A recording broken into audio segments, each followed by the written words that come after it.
What would you do if your kid threw a birthday party and nobody showed up? I was this kid. I only had one birthday party in my entire life. My parents tried really hard. They rented me a room at the bowling alley, sent out cute invitations, ordered pizza and little bowling alley gift bags with cups shaped like pins and t-shirts. I didn't really have any friends at school, but I invited everyone in my class because I wanted to be nice and my mom wanted me to have a great first birthday party. I had the youngest parents in school. I also had the only parents who were still together in my class. My mom was the manager of a gas station and my dad managed a garage. My parents weren't strict with me at all but very overprotective. I made straight A's and was the smartest kid in class. I was in the gifted program and had skipped a grade. I always came to school clean and dressed nicely. I was one of the poorest families in school, but my parents made sure nobody could tell. They showed up to all my school functions, clean and dressed well, and made a point of being involved in my school no matter what was going on at work. They were great, really. Nobody showed up. Apparently all the parents got together and decided they didn't want their kids around me.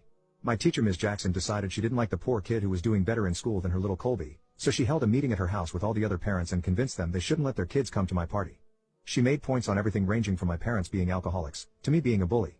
My parents had never touched alcohol in their life, and I barely even spoke in my class. She also said my mom was promiscuous, and my dad had paid her. The claims were insane. Ms. Jackson ruined mine and my parents' reputation over a birthday party because, I don't know, I was smart and poor? Because of what she said, nobody ended up showing up that day. It crushed me when nobody showed up that day. I cried for hours. I was so hurt and it destroyed my parents. They were heartbroken for me, truly heartbroken.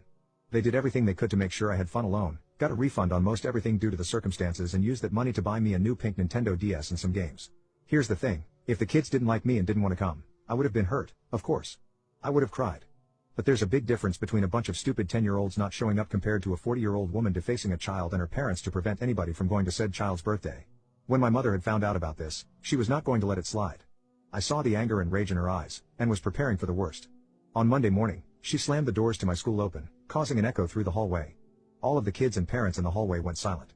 She was grabbing my hand so tight that it was starting to hurt. When she entered the main office, she yelled louder than I had ever heard before. "Where the hell is Ms. Jackson?"